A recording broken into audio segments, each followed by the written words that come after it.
Assalamualaikum warahmatullahi wabarakatuh. Selamat malam teman-teman. Mohon maaf ya, saya memberikan pembelajaran kali ini malam-malam. Semoga semangat teman-teman tetap pagi-pagi ya, meskipun sudah malam. Nah, oke, baiklah. Setelah beberapa materi, beberapa bab sudah kita lalui mengenai konsep dasar matematika, kali ini perkenalkan dulu, nama saya Sukma Murni, yang insya Allah pada kali ini akan menjelaskan konsep dasar matematika di modulnya, itu bab 8 tentang skala dan perbandingan. Oke, pembahasan kali ini skala dan perbandingan. Mungkin di antara kalian semua ada yang sudah pernah mendengar, ada yang sudah paham, bahkan mungkin ada juga yang memang baru belajar. Nah, di sini mari kita belajar bersama-sama ya. Oke, sudah siap? Nah, harus siap. Oke ya.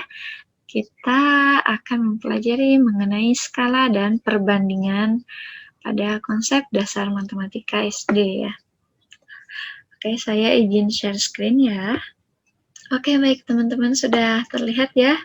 Nah, kita ke bab 8 tentang skala dan perbandingan. Apa sih skala itu? Apa sih perbandingan itu? Oke ya. Secara pelan-pelan, secara rinci saya akan jelaskan di sini ya. Oke, kita ke skala dulu.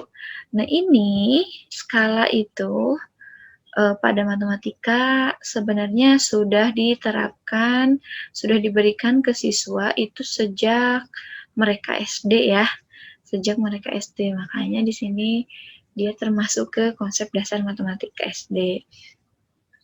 Nah, mungkin juga ada yang sudah tahu, kalau yang sudah melalui SD pasti ya, SD, SMP, bahkan SMA, itu selalu ada skala dan perbandingan. Nah, untuk teman-teman di sini, bagi yang sudah paham, mari kita dalami bersama-sama.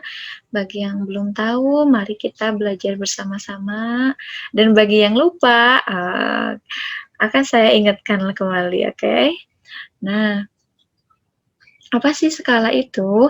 Skala itu adalah, oke, bisa diperhatikan ya teman-teman, skala itu adalah perbandingan antara ukuran pada gambar atau peta dengan ukuran sebenarnya. Nah, jadi skala itu bagian dari perbandingan teman-teman.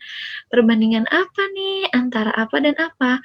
Antara ukuran pada gambar atau peta dengan ukuran yang sebenarnya. Nah, di sini saya singkat rumusnya menjadi skala sama dengan jarak pada peta, itu saya kasih simbol JP ya, dan jarak sebenarnya saya kasih simbol JS. Nah, jadi skala itu jarak pada peta per jarak sebenarnya, atau JP per JS. Oke, itu teman-teman ya. Jadi saya ulangi kembali bahwa skala itu adalah perbandingan antara ukuran pada gambar dengan ukuran yang sebenarnya. Ini ya, berbanding JP berbanding JS. Itu merupakan rumus dari skala gitu ya.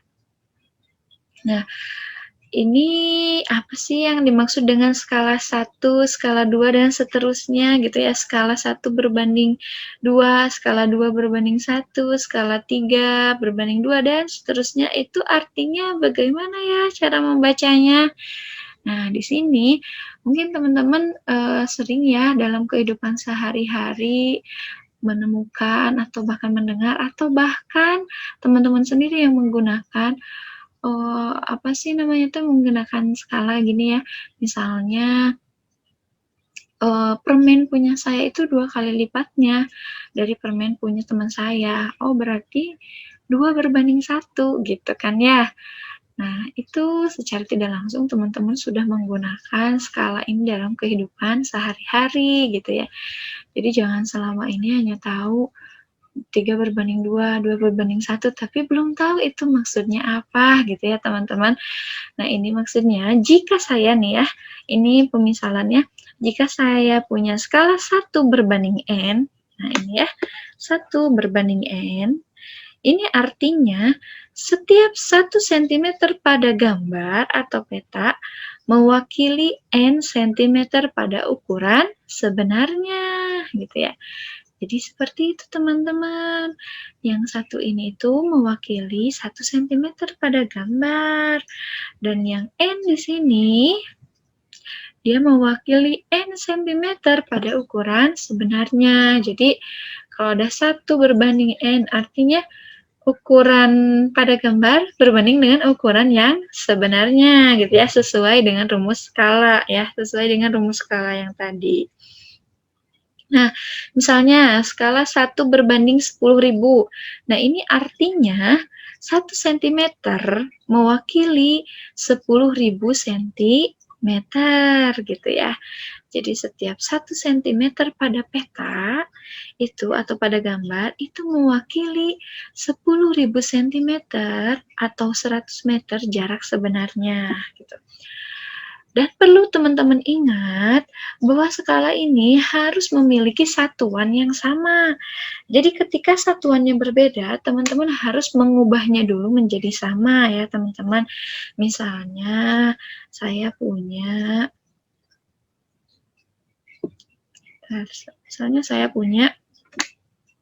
seperti ini ya. Perbandingan misalnya perbandingan penggaris saya dengan penggaris teman saya itu 1/2. Jadi yang punya saya itu hanya 30 cm, yang punya teman saya itu 2 meter misalnya teman-teman ya. Yang punya saya itu penggarisnya hanya 30 cm. Nah, yang teman saya itu panjang penggarisnya sampai 2 meter teman-teman. Nah, ini gimana nih perbandingan panjang penggaris saya dengan panjang penggaris teman saya, misalnya gitu ya.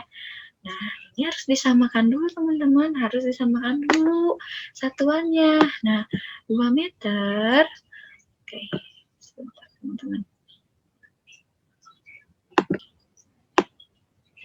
Nah, 2 meter itu sama dengan 200 cm. Nah, ini teman-teman harus disamain dulu penyebutnya. Jadi perbandingan antara penggaris saya dengan teman saya itu 30 berbanding 200 ya teman-teman. Tapi ini harus disederhanakan sampai yang paling sederhana. Nah, 30 berbanding 200 itu kalau misalnya teman-teman pusing ya, langsung ke tingkat yang paling sederhana, kita sedikit-sedikit dulu aja. 3/20 gitu teman-teman. Ini nolnya dihabiskan 1. Jadi perbandingan penggaris saya dengan teman saya itu adalah 3/20. Jadi setiap 3 cm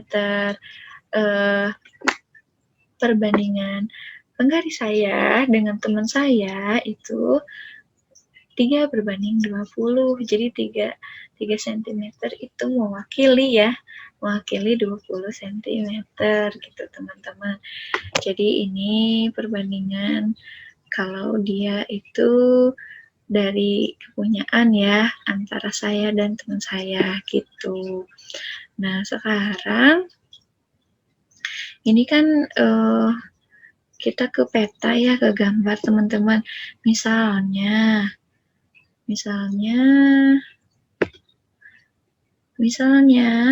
skala 1/10.000 ini artinya 1 cm mewakili 10.000 cm atau 100 meter jarak sebenarnya gitu ya. Nah, jika ditanyakan jarak pada peta, maka rumusnya ini tinggal di otak-atik aja teman-teman ya. Ini misalnya skala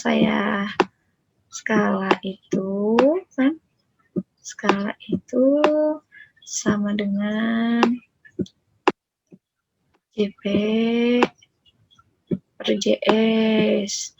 Nah, Jadi ketika teman-teman pengen, misalnya yang diketahuinya skala dan jarak sebenarnya. Ketika teman-teman pengen mencari jarak pada peta atau gambar, berarti dia itu ini ya, jarak sebenarnya kali skala gitu ya. Kali skala. Nah, ini ya teman-teman. Oh, ini sudah ada ya teman-teman. Nah, ini. Dan begitupun ketika jarak pada peta yang diketahui dan skala yang diketahui, sedangkan yang ditanyakan adalah jarak sebenarnya, ini rumusnya teman-teman. Gitu. Jadi kita tinggal mengotak-atik rumus yang secara umumnya ya, yaitu dari skala sama dengan jarak pada peta dibagi jarak yang sebenarnya. Seperti itu ya. Oke, teman-teman. Kita lanjut. Nah, ini ada contoh soal nih, teman-teman nih. Supaya teman-teman semakin tergambar ya. Saya bahas nih contoh soalnya. Yang pertama, jarak kota A ke kota B adalah 200 km. Nah, ini berarti jarak yang sebenarnya ya teman-teman, jarak dari kota A ke kota B. Nah, jarak pada peta itu 10 cm. Berapakah skalanya gitu? Jadi teman-teman, kalau membandingkan antara jarak pada peta dengan jarak yang sebenarnya, ini jauh sekali ya. Kalau kita lihat pada peta itu cuma 10 cm dari kota A ke kota B. Sedangkan jarak yang sebenarnya adalah 200 km. Nah, kalau kan tadi karena ditanyakan berapa skalanya, kita masukkan rumus ini ya. Skala sama dengan jarak pada peta dibagi jarak sebenarnya. Nah, teman-teman harus mengubah dulu 200 km ini ke dalam sentimeter, gitu ya. Nah, 200 km itu sama dengan 20 juta sentimeter, teman-teman. Nah, jadi skalanya 10 berbanding atau 10 per 20 juta. Atau kita sederhanakan menjadi 1 berbanding 2 juta. Nah, jadi perbandingan jarak antara kota A antara jarak pada peta dan jarak sebenarnya itu 1 berbanding 2 juta ya. Jarak kota A ke kota B perbandingannya dengan jarak sebenarnya dan pada peta itu 1 berbanding 2 juta. Jadi 1 cm ini mewakili 2 juta cm jarak sebenarnya. Gitu ya. Jadi dibacanya seperti itu teman-teman. 1 cm pada peta mewakili 2 juta sentimeter jarak sebenarnya, teman-teman. Seperti itu, gitu ya. Semoga penjelasan saya semakin membuat teman-teman paham ya dan tercerahkan, oke? Oke, kita ke variasi soal selanjutnya ya, teman-teman. Yang tadi mudah dipahami kan, teman-teman ya? Saya yakin pasti teman-teman bisa. Amin. Nah, sekarang yang kedua, jarak kota A ke kota B pada peta 5 cm. Nah, dengan skala 500.000. Berapakah jarak sesungguhnya? Nah, kalau di sini teman-teman yang nomor 2 ini, yang diketahuinya itu jarak pada peta dan skalanya. Malah yang ditanyakan adalah jarak yang sesungguhnya. Nah, bagaimana? Seperti yang tadi sudah saya jelaskan ya, hanya tinggal mengotak-atik rumus. Jadi untuk jarak sebenarnya itu rumusnya sama dengan jarak peta dibagi skala gitu ya. Jarak pada peta 5 kan ya, per skalanya. Teman-teman di sini kan teman-teman lihatnya skalanya 500.000 ya. Jadi bukan hanya 500.000, enggak, karena skala itu selalu perbandingan. Kalau di sini dia itu 500.000, artinya 1 berbanding 500.000, karena skala pada gambar itu selalu harus kita buat jadi 1 gitu ya teman-teman ya. Seperti itu. Kalau tadi yang saya jelaskan itu perbandingan bukan pada gambar, bukan pada peta, tapi perbandingan dalam arti yang sesungguhnya. Kalau ini kan skala itu perbandingan pada peta dan pada yang sebenarnya gitu ya, yang perbandingan pada gambar atau peta dengan yang sebenarnya, teman-teman. Jadi kalau yang tadi saya jelaskan, mohon maaf, itu gambaran dari perbandingan secara umum ya, teman-teman, bukan perbandingan skala. Nah, jadi JP per skala itu 5/1/500.000 atau 5 kali 500.000. Nah, ini hasilnya 2.500.000 cm atau 25 km. Jadi jarak yang sebenarnya itu adalah 25 km. Nah, oke, selanjutnya yang ketiga, seorang drafter membuat peta jalan yang panjangnya 100 km. Ini berarti yang sesungguhnya ya teman-teman. Dengan skala 1/2 juta. Berapakah jarak jalan tersebut pada peta? Ini yang ditanyakan adalah jarak pada peta. Berarti variasinya sudah semua ya teman-teman ya.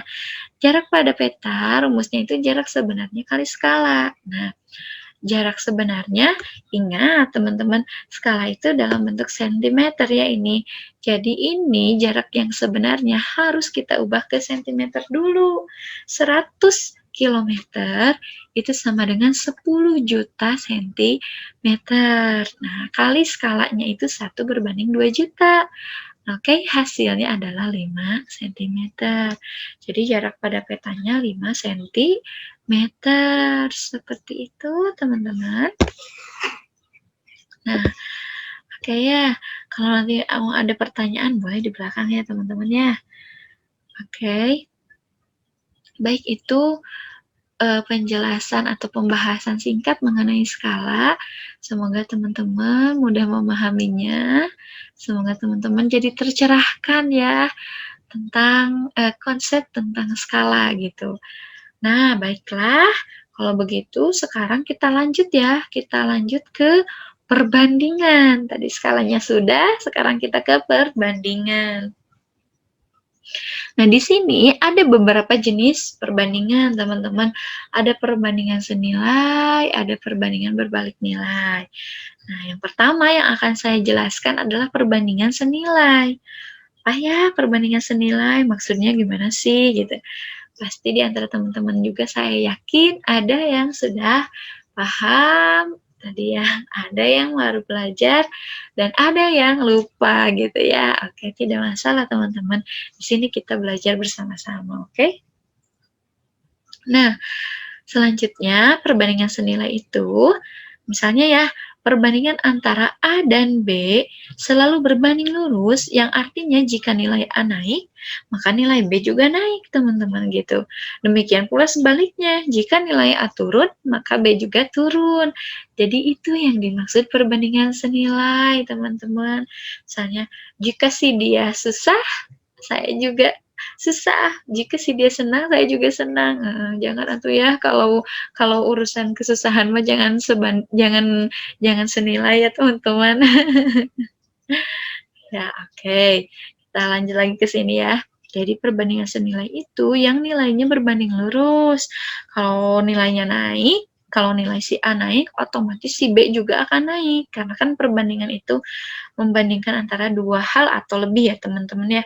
Jika si B naik, berarti mohon maaf, jika si A naik, maka si B naik. Jika si A turun, maka si B juga turun. Seperti itu. Atau, nah di sini ya, contoh perbandingan senilai nih. A berbanding B sama dengan C berbanding D, gitu ya. Karena senilai ya teman-teman ya. Nah, agar lebih tergambar lagi, kita langsung ke contoh aja ya. Nih ada contoh nih, biar teman-teman semakin tergambar.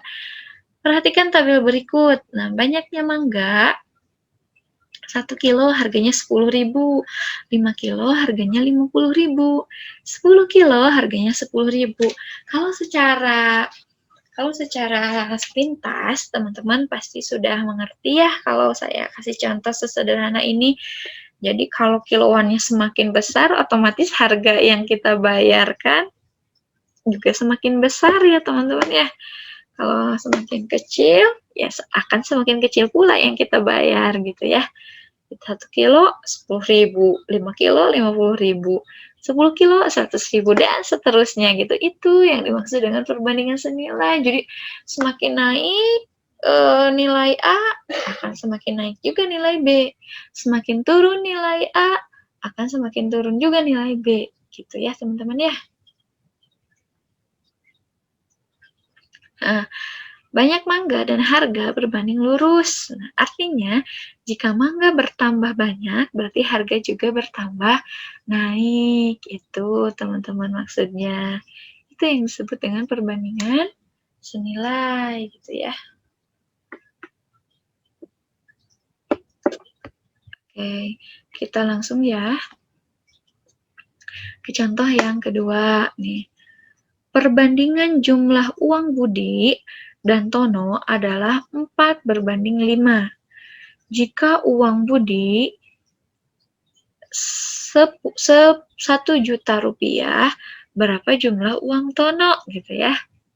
Nah, jadi uang Tono itu, karena ini yang ditanyain uang Tono ya, Budi berbanding Tono itu 4:5.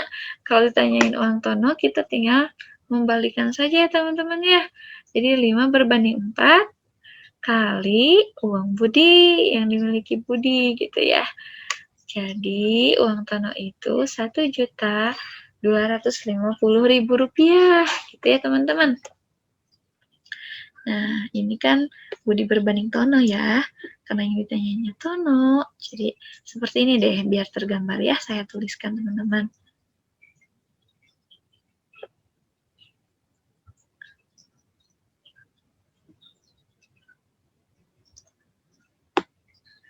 Uang Budi kan ya, saya kasih UB aja deh.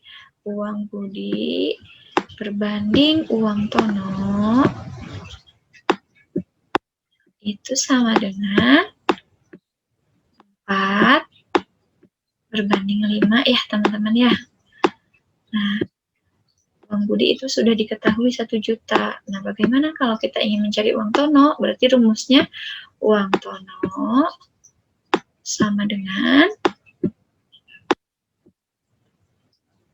5/4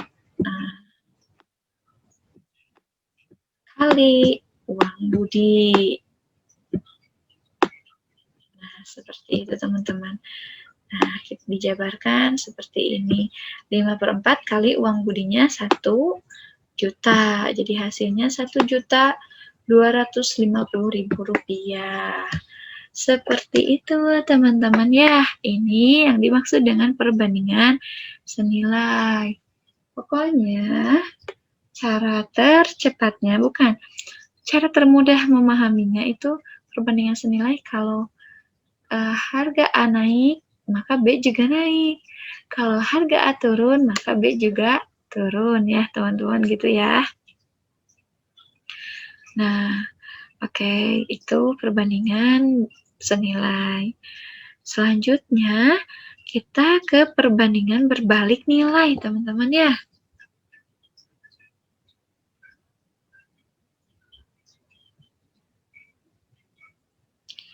Kita ke perbandingan berbalik nilai, teman-teman.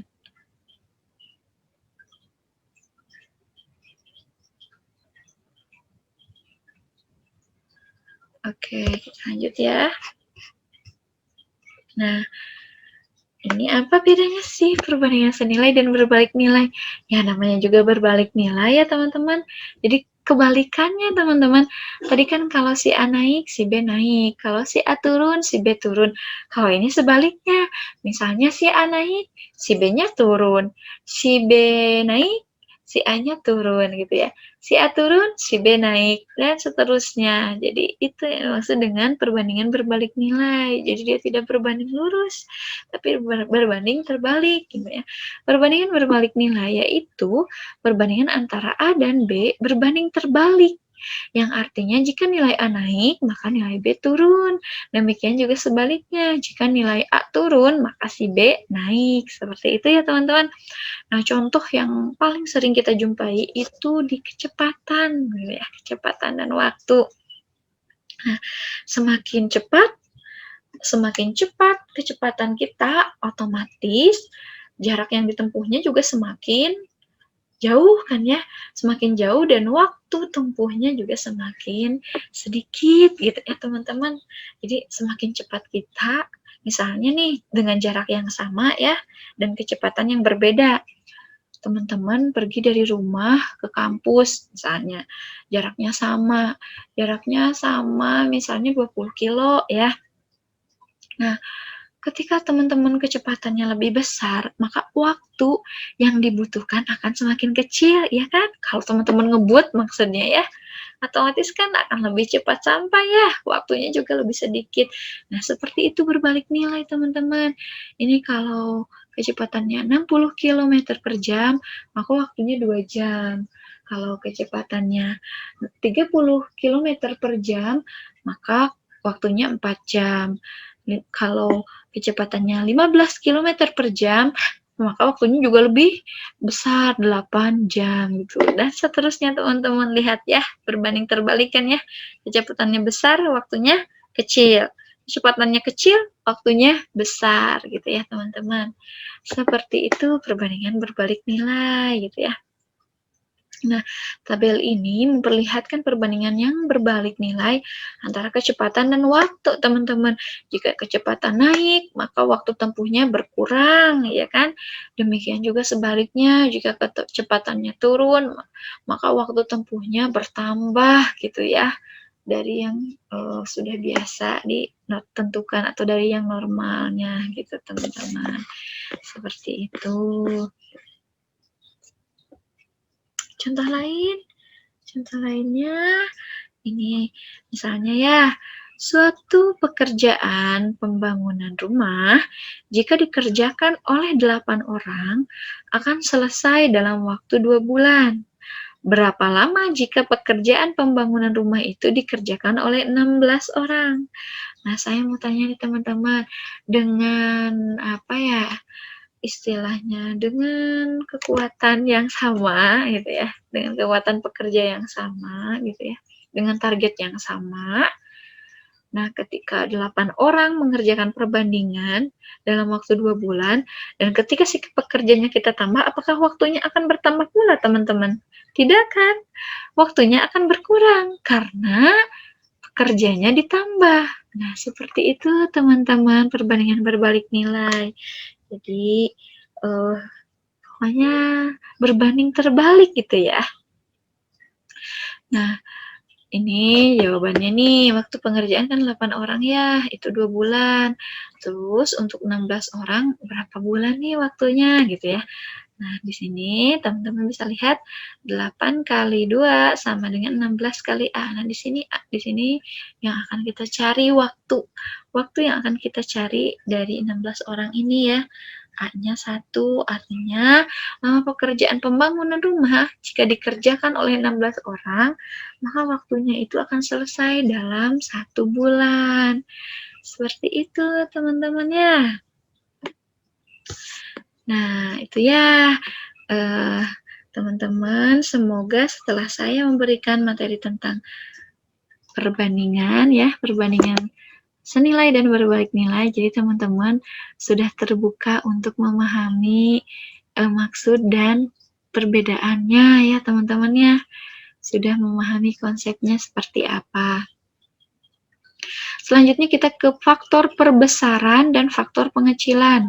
Faktor perbesaran itu perbandingan ukuran hasil perbesaran dengan ukuran semula. Jadi artinya diperbesar berapa kali lipat gitu teman-teman ya.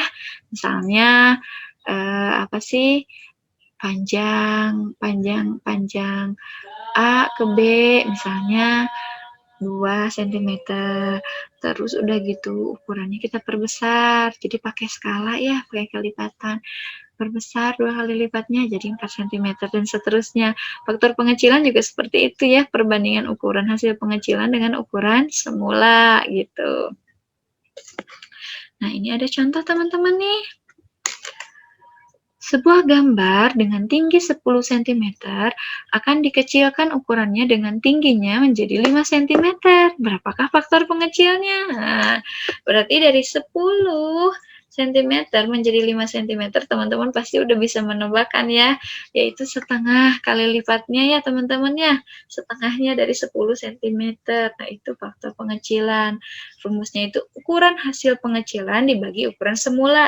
Begitupun untuk begitupun untuk perbesaran ya. Jadi ukuran hasil perbesaran dibagi ukuran semula gitu ya teman-teman ya.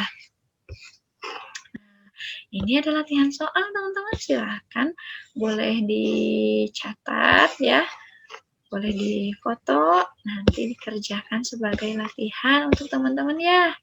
Nah, ini banyak sekali teman-teman. Ini saya pelan-pelan deh ya, dari nomor 1. Silahkan teman-teman bisa memfotokan atau bisa mengulang menit ketika saya memberikan soal ya.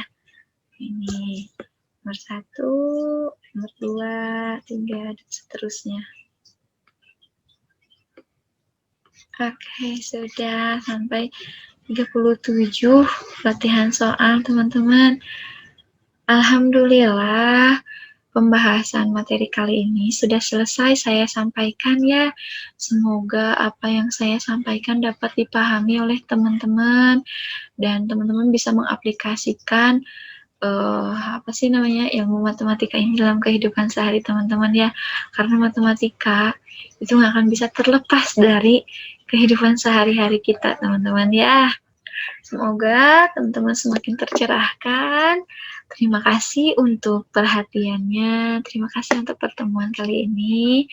Sampai ketemu lagi di pembahasan berikutnya ya teman-teman. Oke, mohon maaf jika saya banyak salah-salah kata ya. Terima kasih sekali lagi. Wassalamualaikum warahmatullahi wabarakatuh.